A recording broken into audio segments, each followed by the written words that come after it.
Thank you very much for being with us for the 2 days. Your energy is palpable. I know that there's a desire to learn from all the teachers and learning from the sharings that we'll undoubtedly hear from this extremely distinguished lineup with their vast years of experience and the scale and the breadth of their work.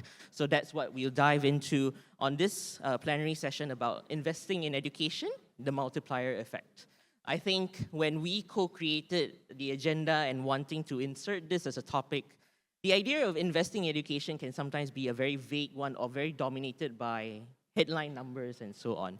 So hopefully through this plenary, we'll be able to unpack a little bit more about what are the key principles that should guide talking about investing in education and what would be the best way forward to combine forces between ministries, foundations, and also NGOs and so on.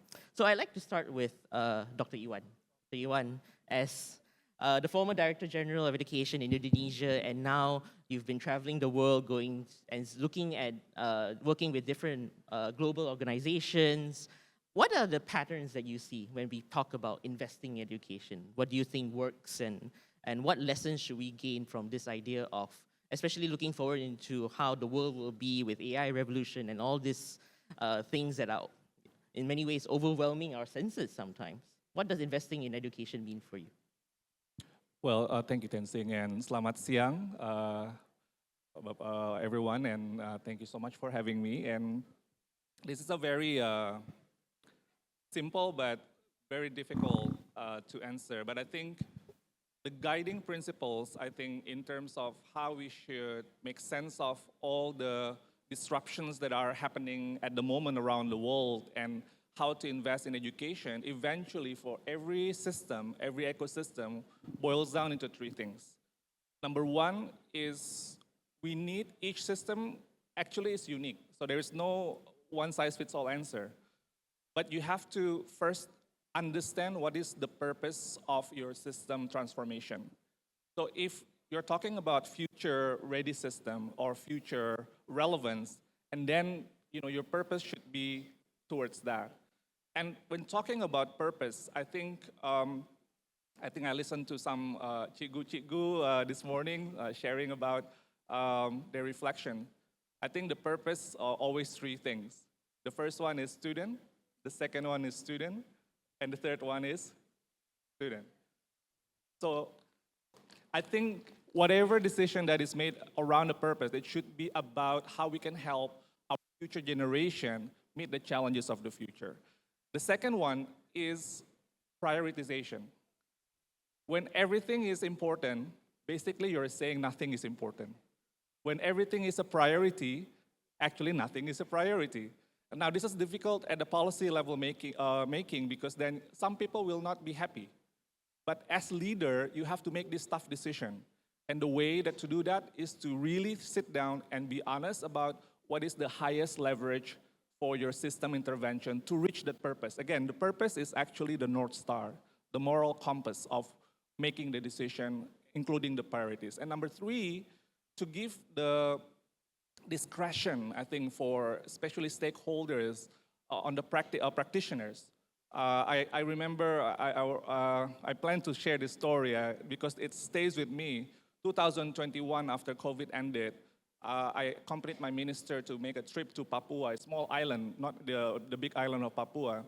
And then the school principal there asked to the minister, "Sir, can we use the school operational funds money to buy boats?" And the minister said, "Why? Why should we? Why do you ask that question?" Because we need boats to transport our students to go to school. So our logic of school bus for those people in those small islands actually boats, because the students have to wait for the boats to be full to be able to travel to the island where the school is located. And that's not in our book guidelines because we never thought about it. So, and I think what is important, how money or investment is made, must be also contextually relevant, but still towards the North purpose, which is about helping students to learn better and ready for the future. Thank you very much, Dr. Iwan, for that, I think, introduction to what is the guiding principle and the North Star. I'd like to go to Shakira. I think especially with your experience on the World Bank, sometimes, and you look into things beyond just education, but also gender and the economy in general, could you perhaps share what you think investments in education should mean? Because I think for most of us, within the education space, especially when I was a teacher, investment in education generally links to the idea of constructions of schools and so on. But if we look at the whole system in a more macroscopic sense and push the boundaries a bit, what do you think that looks like? Thanks, Tien. So maybe I can start a little bit. I thought of coming up with a story, but I don't have any interesting one. So I just want to give an example of, think about a child that is currently growing up in a PPR flats, whether in Klang Valley, or a child who is in rural Sabah or Kelantan. Now imagine that child not being given the opportunity or not having the opportunity to, for example, attend preschool. And by that time that child enters primary school, he or she is already far behind relative to his other friends who managed to go to preschool. And that gap, I think, would only exacerbate or compound as the years go by. By the time that child reaches the age of 10, he or she may not be able to read properly at his age. And when you can't read properly, everything else becomes very, very difficult. So I think the point that I wanted to share is, I think just looking at education first, I think investments in foundational skills and investing early in a child's life is very, very key. And so I think when it comes to education specifically, we've had a tremendous growth in terms of preschool enrollment over the last decade, from 67% to what it is now, around above 90%. And I think the government is trying to push it to a universal enrollment. And I think that has been laid out in the RMK 13. And I think where the investments or the spending should be made in that direction is, of course, in terms of infrastructure, schools, as well as training teachers. But I think coming back to your point, and which something that I do want to highlight, is that when we think about investments in education, I think we shouldn't be looking at a very narrow or specific scope or lens. Because I think there are other factors that are very fundamental, that are very important and have implications on learning. For example, in health and also in family socio-economic well-being. So take, for example, in Malaysia, right? So 20% of children in Malaysia are stunted, bantut. And I think that cuts across all socio-economic levels. So it doesn't matter if it's a child in Putrajaya or a child in Sabah or a child in Kelantan. 20% of children are stunted. And that is very, very high for a country like Malaysia. And when you talk about stunting, it's not something that is remedied in school. It starts very, very early. The first 1,000 days of a child's life is what determines stunting. When stunting is important because it affects brain development, how you would learn in school. And so obviously, it's not something that an intervention in education per se would correct that matter. It relates to health. It relates to maternal health, antenatal health, prenatal health. And that is something that I guess investments should be made as well. Good nutritional aspect awareness is very important. And also, I think support for both families. And then I think related to that in terms of family socio-economic well-being, it's very important. I think all teachers know this. Learning cannot take place on an empty stomach. And learning cannot take place on a diet of instant noodles. But unfortunately, for many families in the country, that is the reality. And so investments in education per se, it's not just about books, it's not just about teachers, but it also providing support for families, especially vulnerable families, to be able to support their children. A good outcome is, an environment is where your parents are able to sit with you. A good outcome is when children are well fed to learn and have proper place to study at home or in the community. And I think those are the kinds of investments that we shouldn't overlook as we discuss what is important to be spent on in education. So maybe I'll stop there, Tien. Thank you very much, Shakira. And I think, from the sound of the applause, I think that sometimes that when we talk about education, we also think about the basic conditions in which the child lives in. And what are we doing in order to make sure that all those barriers that we could solve are removed so that they can really use their formative years wisely and be open to whatever input their teachers are sharing and their schools are providing. I'd like to go to Datuk Kamalanathan, in which Datuk is very Not prepared. fair lah. She's waiting, already asked me. Tiba-tiba kena. Okay, boleh.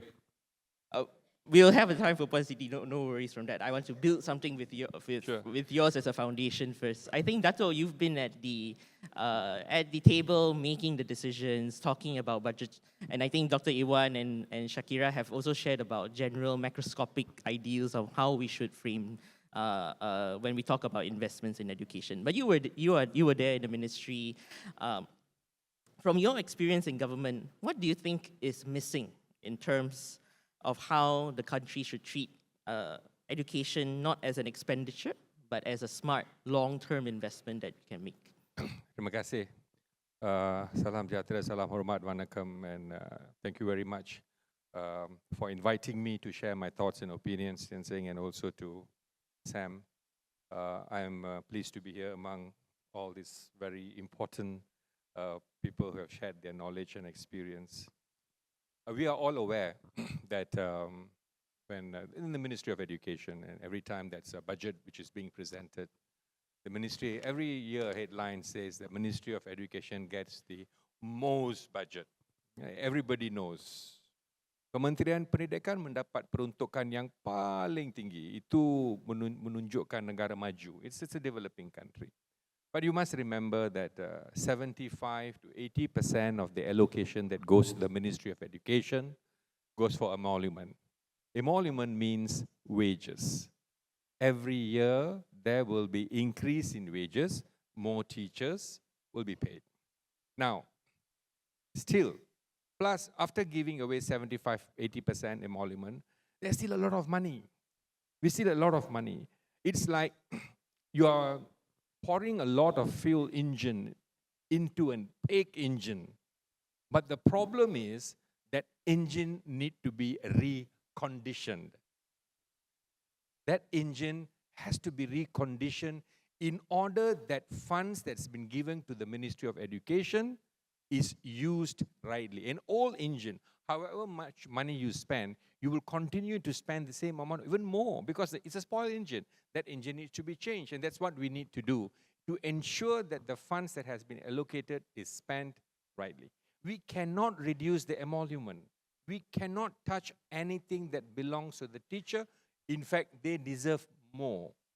Okay? For me, it's a simple policy. That's 3T. In order for you to have a successful investment, the three priorities, 3T, teachers, teachers, and teachers. You cannot take that priority away, because anything that you go into school and you want to do without the teachers' support and endorsement, nothing moves. Now, and that's where the bottleneck as well, because a lot of investment is done and the teacher is not aware of implementation, the teacher is not interested. So anything that's being done to school, you must make sure that the teachers are consulted, what the teachers need for the school and for the community. And having said that, we also must understand that there is distribution from the schools in Peninsula, Sabah and Sarawak. The funds was never and will never have an equal fund. For example, if there's 100 million ringgit, they won't say 50 million ringgit for schools here and 50 million ringgit for schools there.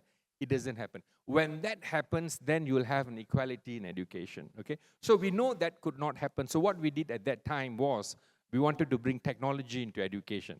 And we introduced Best Study Net. And it was one very effective program, because we know we cannot build a school on infrastructure. So what we did, we focused on digital technology. So we wanted to make sure all schools in this country, 10,000 schools in this country, must be accessible at least by a 4G access network.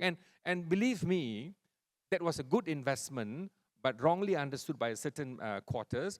It was so good that we had the minister from Finland coming down to Kuala Lumpur just to ask Malaysia what made us to decide in such a big investment. Because even in Finland, they didn't do that. And Finland is supposed to be #1 in education. So we had a lot of good policies, good funds invested. But from time to time, we need to make sure these funds are properly done, invest in the right way. Now the investment should be focusing on skills education. Skills education is not only focusing in secondary school. It starts in primary school. You start in a simple way. So students are interested from primary school itself. So these are the things, how funds are utilized, how funds should be utilized. Thank you. Thank you very much, Datuk Kamalanathan. We started with 3 S's, and now we have 3 T's. I'm looking forward to the next alphabet from the other panelists. Puan Siti Kamariah, you are the leader of one of the biggest philanthropic organizations within the country. Yayasan Hasanah has invested deeply in education over the past decade, ranging from early literacy to teacher professional development and so on. Based on what you have seen in working with so many stakeholders from grassroots all the way up to policy level makers, what do you think, what have you learned in terms of what makes educational investment meaningful and sustainable? Yesterday, I had the honor of interviewing really talented individuals for the Yayasan Khazanah Roots Scholarship for them to further their studies at Oxford University. And one thing that struck me was that all of them came from our public schools. And not only that, they went to school in Ipoh, in Selama, in rural Malaysia. And at the same time, they were able to answer some of the toughest questions, very forward-looking. And then it occurred to me that perhaps we've been very critical on our education system, because a system that can produce that kind of talent, whether or not you're in Selama or whether you are at SMK Bandar Utama or TTDI, means that we have done something right. So in terms of economic growth, we have always been imagining transformative growth, because we look at growth as something tangible, like you have to see a tall building, you have to see KLCC. But I think that's where the orientation or the framing of what we see as growth or development is very different in education. And another unique feature in education is the annual reset. Means that annually you get different cohort and you're working at different caseloads. And that requires a lot of pivoting and being very agile in the education system, and recognizing that hence the role of teachers on a day-to-day basis is critical, because literally teachers have to innovate on a daily basis in the classroom. Not only annually you get different cohort of students, you also are looking at different problems in different part of the school in the country on a daily basis. And because of that, I think we undercredit our teachers, despite the fact that it requires such a unique, innovative skills beyond, say, a typical engineer working in an oil field, or beyond an accountant working at same type of numbers every year. So that's why, and I think how we look at growth and the real meaning of incremental change versus that transformative change. And I think if you get that framing and lens right, then you have a greater appreciation on the challenges and also the unique characteristics and talent even that teachers and school leaders have on a daily basis in a school. So Hasanah is fairly new in education, even if you're saying that we've done a lot in the last decade. Because given that the nature of education is incremental by nature, we're actually always building from strength to strength. And if you compare how far we've gone since independence, we really have come a long way. And I see this in terms of the talent that we sponsor to go overseas on a daily basis, on an annual basis. And you're seeing year on year the quality of students we sponsoring or sponsored have really increased. And those are the kind of, I think, indicators that we need to look at and move away from aggregating the data, for example, number of students getting straight A's, number of students getting A's in STEM and mathematics and so on and so forth, to how much talent and know-how have been built in the country contributing to national development. So again, the call is reframing, and of course, in terms of spend, dollar basis, annually education is one of the largest spend, and also the number of amount of money that have gone to building schools, building infrastructure, building all sorts of things. But I'd like to call for not just the audience, but policymakers to look at it from a different perspective. Then you will really see how amazing our students are, regardless of whether you're in Taiping or in KL, and really give much, much greater credit to the teachers, and kudos and pats on their backs and big rounds of applause to the system that is really solid. Yeah, thank you. Thank you very much, Puan Siti, for that uplifting message at the end, especially. I'm particularly taken when you talk about like 10 years in education isn't much, because it's a long game, right? Building up a system, enacting reforms and so on is a long-term plan that, you know, far outlasts any single, for example, parliamentary term and so on. I'd like to go to Dr. Iwan and ask, in your experience, especially when you were heading the ministry, how do you balance between the needs of long-term investment versus short-term needs? Yeah, that's always a tough challenge. I think just recently I was in the panel, one of the global panels, and there is this dilemma between what do we mean by future ready for the students? Is it future ready for the next step in education? Or future ready for life after education is finished? It means after college, right? And we are trapped between this dilemma between next step of education is supposed to be focusing on, let's say, rote memorization. But then life after education, it's not about that. It's all about problem solving, critical thinking. And I think it comes back to my point earlier. Having the purpose will give you the courage to make tough decisions. So one of the very difficult decisions that we did, transforming Indonesian education when I was there, was, well, we know that we need to focus on the future human capital of the country. It means that, okay, future capital needs to be critical thinking, creative thinking, and all the sort of the soft skills, collaboration, communications, the 4Cs and stuff. But then we still had our high-stake national examination. So in the first 3 months, we got rid of the high-stake testing. Very major call.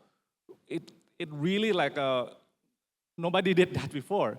But because we had a clarity of purpose where we didn't want to spend much time to debate about this anymore because we know where we want to go.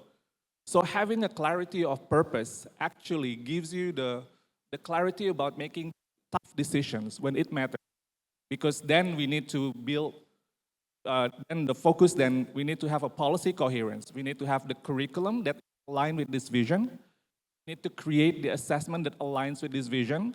We need to create the teacher training that aligns with this vision. We need to create the curriculum materials, books, and etc. for vision. So the policy coherence will help us then having more sustainable kind of investment. And the second one, simplify, simplify, simplify. Why? Because we believe in the gotong royong approach, the ecosystem approach. So when the stakeholders understand where we want to go, then they will do the action towards that purpose without having a meeting with us, with the top policymakers, because they understand the foundations, is it the NGO or civil society organization or university. Oh, okay, so now our direction is this. Okay, what can I contribute towards that direction? Again, the clarity of purpose helps the simplification. And I talked to Datuk earlier about the importance of having strategic communication skills. Because I was also an academic before. I was the dean in the Faculty of Education. I love using the sophisticated terms just to show that I understand the concepts, but it doesn't work in the stakeholders. That's why, you know, like like I said earlier, my mantra, if I give speeches to many stakeholders during my term, I said, okay, the goal of our transformation are 3 things. The first one is students, the second one is students, the third one is students. So it's students, students, students. So they know the orientation is that, rather than I talk about inclusive education, holistic development, cognitive, it's too loaded. The cognitive, I think, will cancel your intention actually to make them understand. So simplify the message, simplify the data. So we have our technology that helps to align the language. We talk about literacy, numeracy, and character. But what does it mean? We have a tech platform that helps align the language and prioritize. Out of 200 indicators, we then simplify to 7 indicators. Just focus on the 7 most important indicators, and then focus, if you're fine, then move to the next. But if not, focus on this first. So again, to help the stakeholders to simplify the sense-making for the purpose. And the third one, I think you need to have the institutional coherence. Datuk, again, like we talked earlier about talking to the Ministry of Finance, talking to the Ministry of, for me, Home Affairs, because in Indonesia, it's not only that, for me, like I was in charge of the learning of 53 million students, but they're all scattered in 552 autonomous local governments. So the schools and the teachers belong to the local governments. So I need to really like have the buy-in from the Ministry of Home Affairs. So the regulation, how they acknowledge the local government, also aligns in education, also aligns with our vision according to our purpose. So policy coherence, simplify the message, and then institutional coherence, but again towards this purpose. Because everyone can have arguments of other things are important or other things, but is it serving towards the purpose? If it's not, if it's actually serving us going backwards, then it's no longer needed. Sorry, you know, like it's, we need to make tough calls. And I think leaders, again, like not, for me, that's very, as an academic, making decisions is, you know, when you're a researcher, you have like literature review, you have the analysis. When you are in action, there's no time for that. You have to make judgment and decision, but what helps you, what guides you, it's again, the purpose of the student for the future. Thank you. Thank you very much, Dr. Iwan. I'm tempted to ask Shakira this question after Dr. Iwan's idea of simplification, because you know, as in this very challenging world, and sometimes when the focus on education sometimes constantly changes as well, given the climate of how things are. You know, like I mentioned, we've talked about things like digital AI. We've talked about creating students who are future ready. And sometimes we ourselves have very different interpretations of what future ready means. And of course, the World Bank has released multiple reports looking at how education and works and what kind of investments are needed, and serving as that North Star to guide different stakeholders. What do you think is the principal role that the teachers here can relate to in terms of these kinds of macroeconomic ideals? Because sometimes it can come off as a very general, overarching, okay, for example, if a teacher is told, I need to prepare my students to learn about 25 SDG goals and all that. But what does that actually mean? What do they need it, or how does that translate within the classroom or within that context? Right, thanks, Sensing. So that's a very sort of interesting, and when you first shared that question, I thought, okay, I don't know how to answer this. But I kept asking myself for the first 5 seconds. So maybe I think first and foremost, I think it's a futile exercise for anyone, most of all economists actually, to try and predict economic trends. That's one. But more importantly, I think it's futile also for us to try and ride the trend or take advantage of the current trend, because it's very hard to predict. And I think given the way that we're seeing things, the proliferation of technologies, of society dynamics, right? You don't know where the society is heading. So for us to say, okay, the next skills that we should equip our student with is A, B, C, D, E. Sometimes I think we might be trying to do a lot of catch-up rather than going ahead of the game. But I think what is most important is to continue to focus on fundamentals. I think there was a report, not released by us, but released by the World Economic Forum a few years ago, and basically sharing what are the most fundamental skills going into the future. And the thing is, the top 5 skills, if I can read this here, is number 1 is analytical thinking, second is creative thinking, third is resilience and flexibility, fourth is motivation, and fifth is curiosity. Nothing to do with technology, nothing to do with AI or digital whatsoever. Because these are fundamentals. These are the skills that will basically, I guess, solidify you or, you know, protect or bolster you from any sort of changes that is taking place. And regardless of what is happening out there, you need to talk to people, you still need to be able to read and understand and apply whatever that's happening and make your own critical assessment. So I think for teachers, if you're asking that question, that is the most priority and fundamental skills that one should look at. And I think at the bank, we are trying to focus, and this is me a little bit of institutional speak here. At the bank, what we're trying to do is focus on what we call foundational skills. So it's basically literacy skills, not reading per se, but read and understand. Second is on digital skills. So being able to, continuing from reading is reading and apply to the use of technology. And finally, social-emotional skills, the ability to speak to people, get together with people and cooperate with people. So that's basically what, just to answer your question. I like to sort of touch a little bit to Dr. Iwan's point and your question earlier on, financing and funding. And I think I can put on my economist hat here and speak with a little bit of confidence. I think when we speak to a finance minister, to the government, in addition to saying, okay, these are the priority spending areas and whatnot, I think it's quite important, not just for economists, but everybody in this room and every single citizen, is to push for the government to raise more money and more financing. Because going forward, that is going to be the landscape. We need more money to finance education, to finance health spending, and to ensure that there is adequate social protection and social assistance to families. So I'll stop there, Tien, and pass it back to you. Thank you very much, Shakira. One Siti Kamariah, I think talking about more investments, as Shakira was sharing about, this is the landscape that we are working with, and this is the kind of investments that we need to make. And I know that Yayasan Hasanah has had a long history of, when we think about a project, it always has to relate to the grassroots, right? I think there's a lot of teachers that's out there that one of the principal questions that I get from teachers is, how do I get more funding to support the school that I have? What kind of assistance can you introduce me to a foundation and things like that? And that's the kind of question that a lot of them have in their minds. Having worked with so many school institutions, teachers, and so on, what do you think is the current relationship that educators have with the foundations and with the philanthropic area in general, and how do you hope that it can evolve and grow in order to create that more supportive space to allow for more actors to come in and support education as a whole? Building upon what I shared earlier, so our focus in terms of funding has always been not just funding systems or programs, but really empowering the people who bring learning to life, our teachers and our students. So these two important elements really shape the entire education landscape.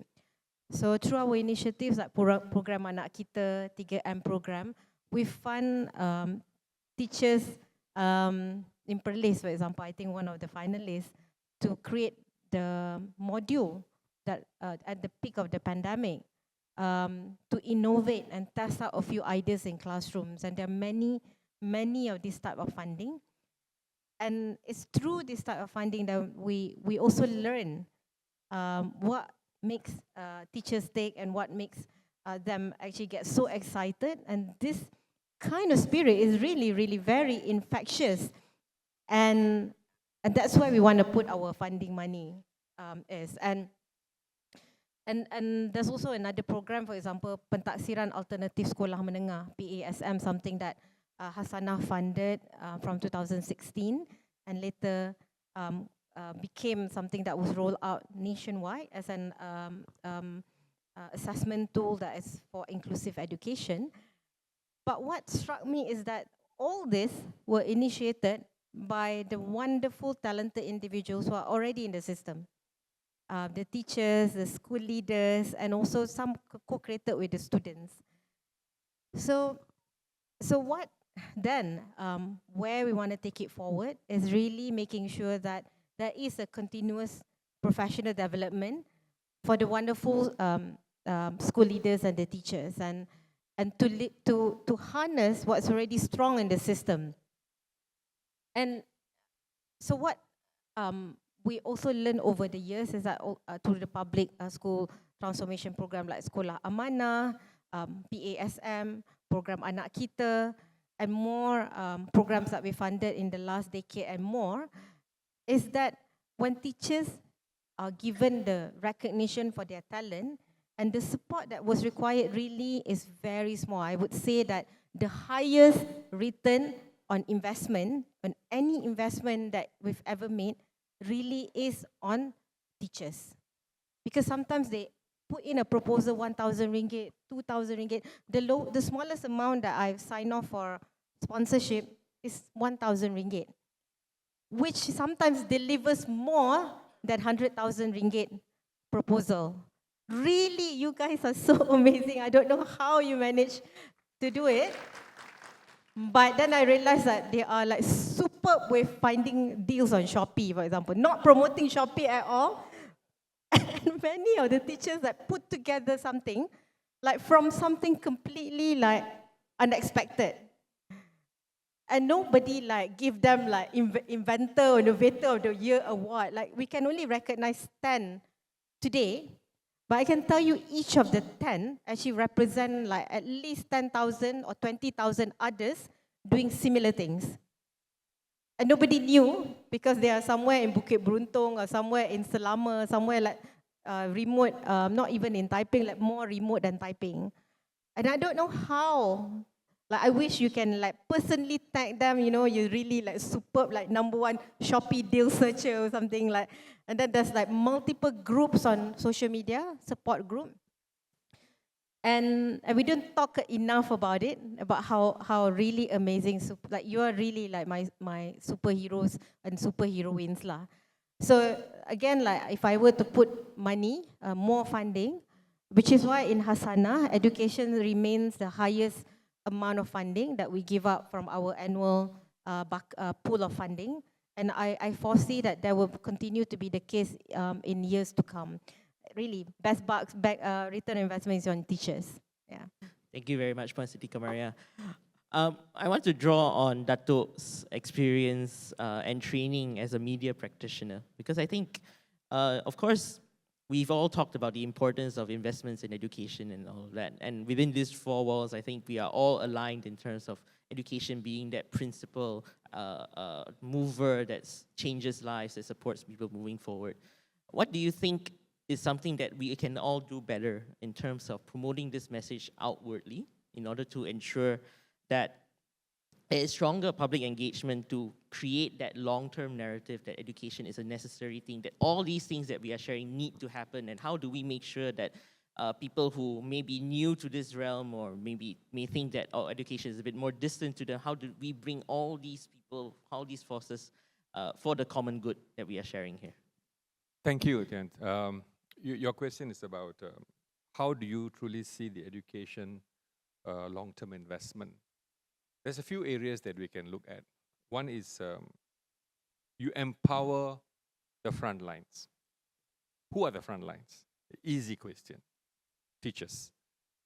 There are a few areas how you can empower the front line. Number one is like the entry bar to be a teacher has to be raised. It's already raised, okay? Minimum requirement to go into a teachers training institute today is about 5 A's.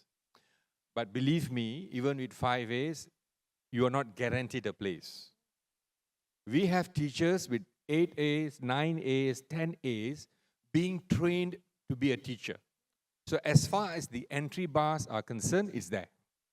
That's good.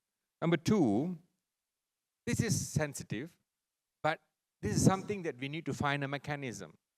Competitive salary package. Okay?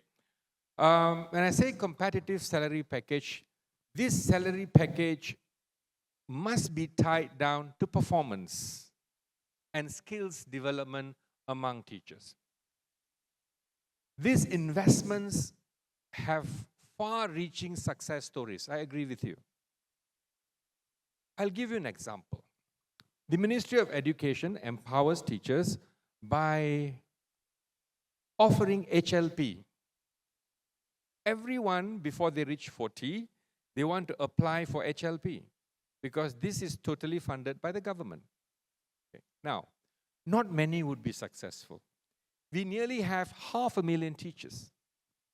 And would majority of them get? No. Numbers are so small.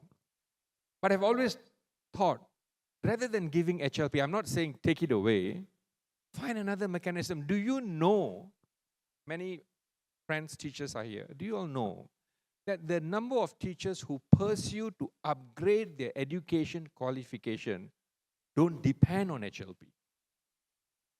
They use their own money. They use their own savings.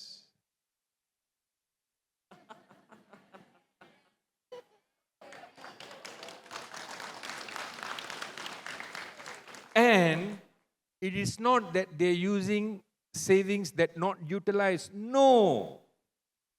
Tak cukup duit jaga keluarga.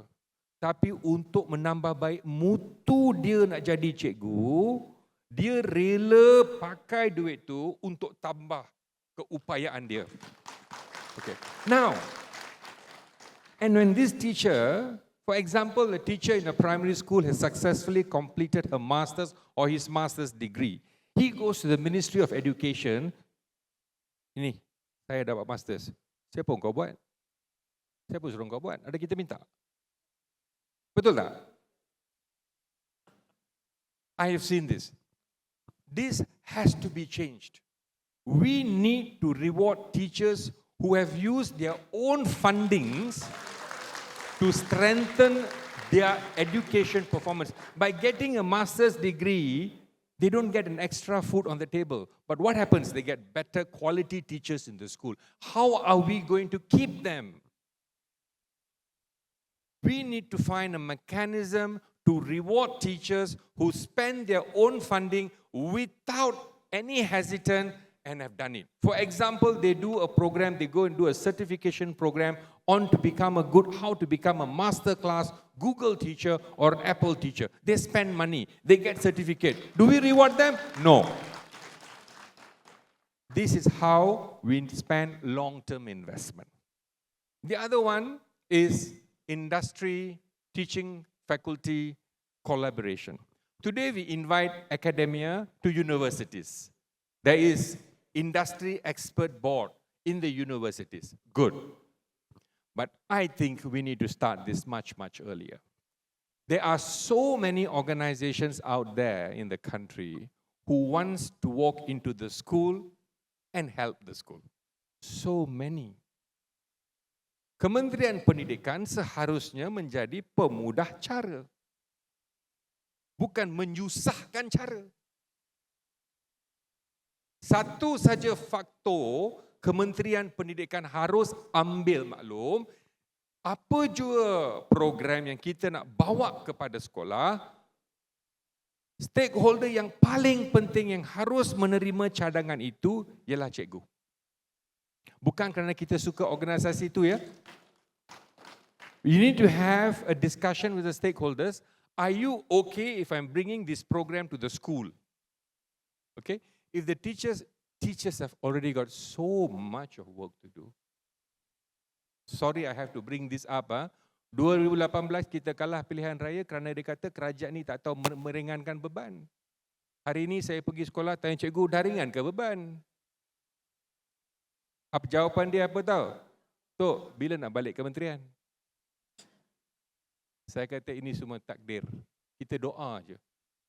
Yang baik akan tentu berlaku. Tak kata saya baik. Mungkin orang lain lebih baik.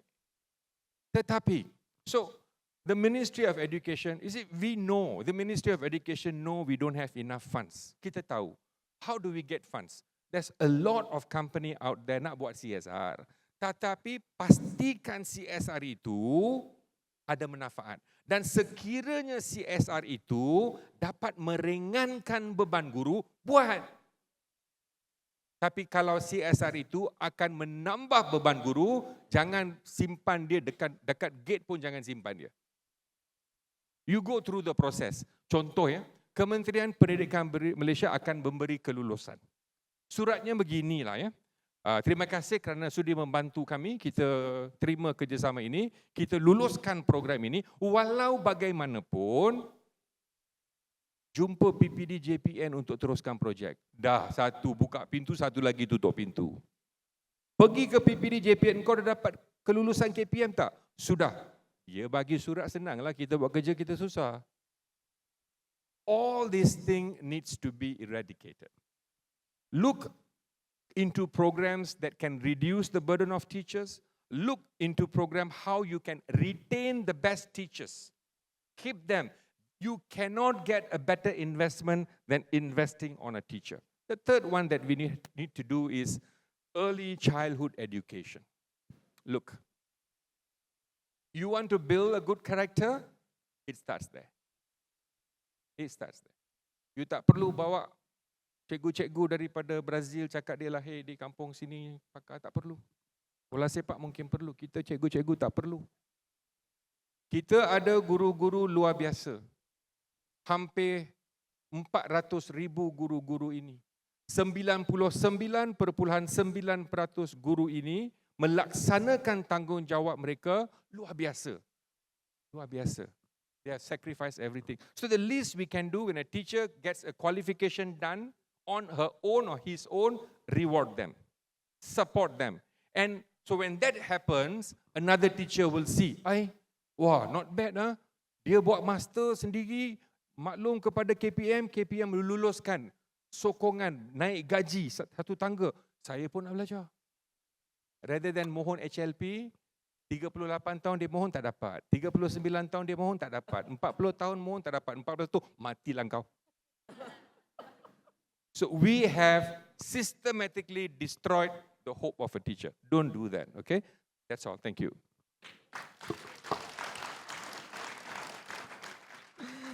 Thank you very much, Datuk. I think for my closing question, I think something that was not planned by any means, but I think something that has been consistent throughout all four of your sharings has been the teacher, the teacher, the teacher. The 3 T's, I think, is the loudest voice that is emanating throughout this voice during this session today.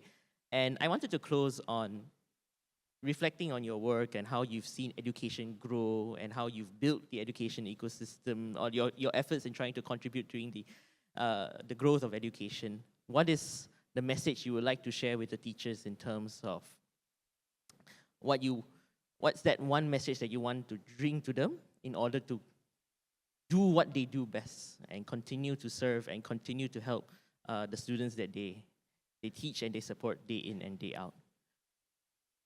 Anyone would like to go first? Goodness, sure. Okay. Maybe I identify myself as a teacher, by the way, because my career started as a teacher. I was a teacher for quite a long time. And if you ask my son, what's your dad's job? He won't say anything else. My dad is a teacher. And I just had a birthday a few weeks ago, and he wrote a card. You're the best dad ever, and also my best ever teacher. So it's like teacher is very strong in his impression about what his dad does.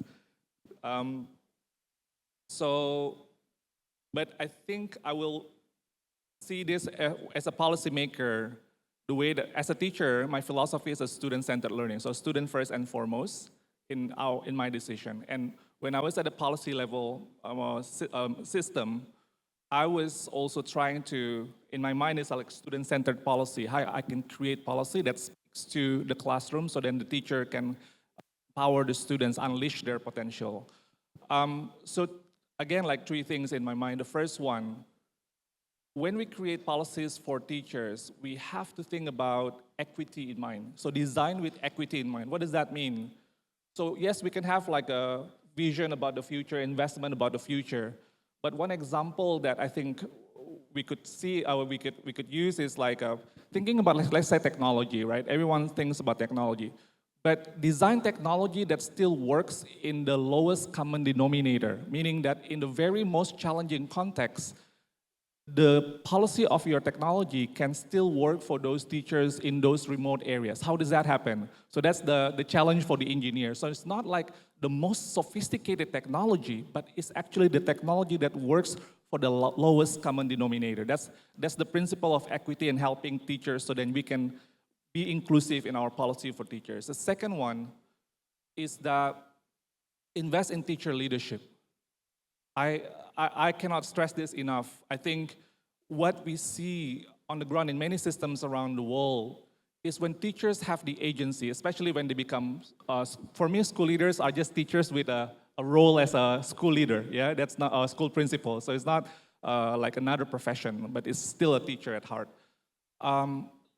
They have the agency not only towards their school, but also they also try to gather around other school leaders or school teachers and create the ecosystem for learning together and improve. So they collaboration, learning and sharing when they have the agency. So I think invest in teacher leadership because they are the ones who every single day make decisions for the students on the ground, every single day.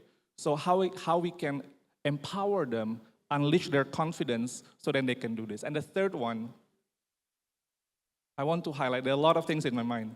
I want to highlight psychological safety.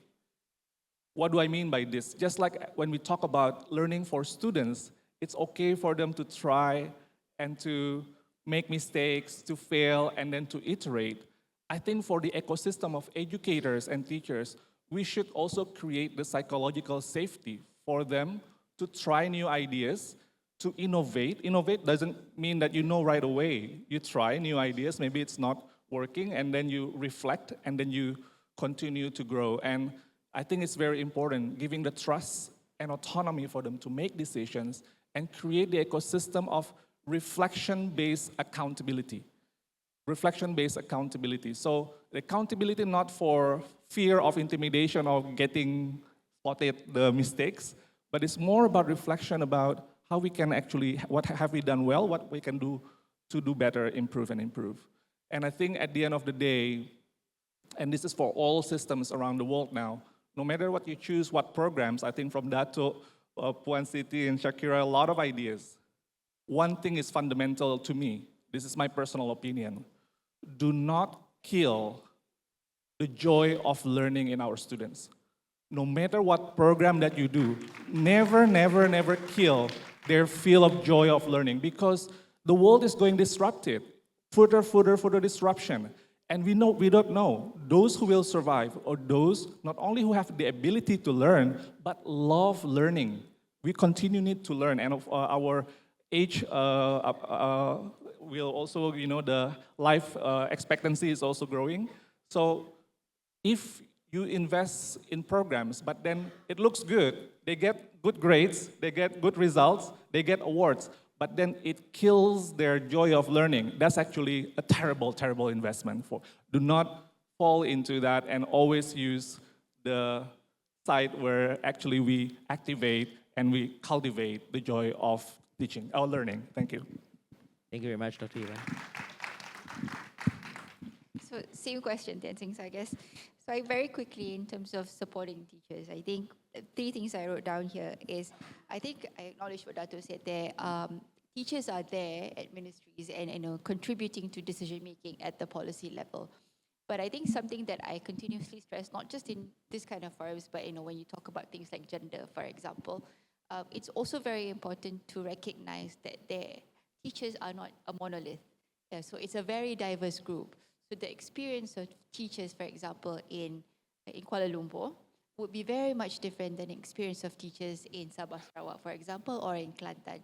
So I think going forward, if we really want to support teachers, it's also very important that we always consider the voices of all teachers, not just a selected group of teachers, not only the cikgu-cikgu cabalang, but also teachers who are working in very, very difficult conditions, because I think they have a lot more to share with us. I think I really agree with Datuk's point in terms of rewarding teachers. I think it's very important that we put in place a system that reward and incentivize teachers as well. And it all boils down again, I think I'm putting on my economist hat again, that it all boils down to the availability of resources, financial resources. That is this responsibility, that is basically carried out by the finance ministry and possibly the economic ministry as well. But I think it's very important for everyone to emphasize that message to the ministry, that we need resources and we need funding, not just to for everyday purposes, but also to reward and incentivize teachers, which carries a lot of return on investments as well.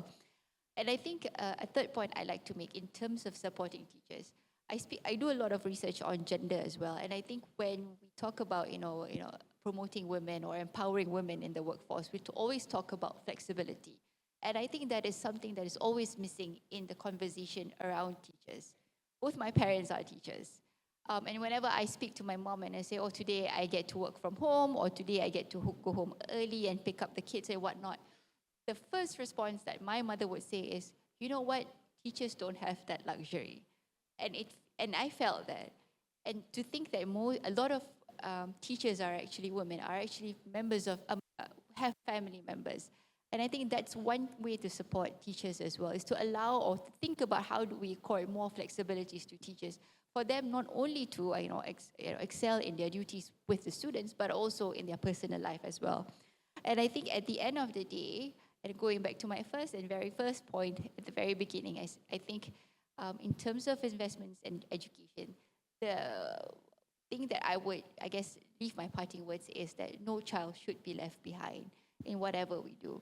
So with that, I end my points for today, and I'll pass it back to you, Tien. Thank you. One Siti Kamariah, what would be your final message to the teachers out there? I think what's most important is to ensure that the voices of teachers are at the policy-making tables and recognize, for example, teachers are inherently very innovative. So that will trigger a policy decision and then align this to our education outcomes and also pick up some of those best practices that is already happening in the classrooms in different states. For example, I was told like in Terengganu, the students who got the many A's during SPM actually only read and prepared based on module guru, prepared by the teachers themselves.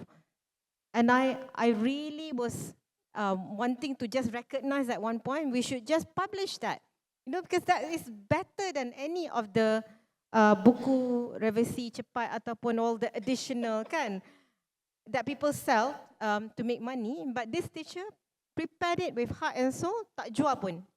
And going around asking for photocopy money to give it for free to the students. And so those are like some of the tiny examples that are really big by nature and impactful. And these are some of the seemingly the power of small, but in the bigger scheme of things are the things that matter. So many more of these examples, bring it up to policy level.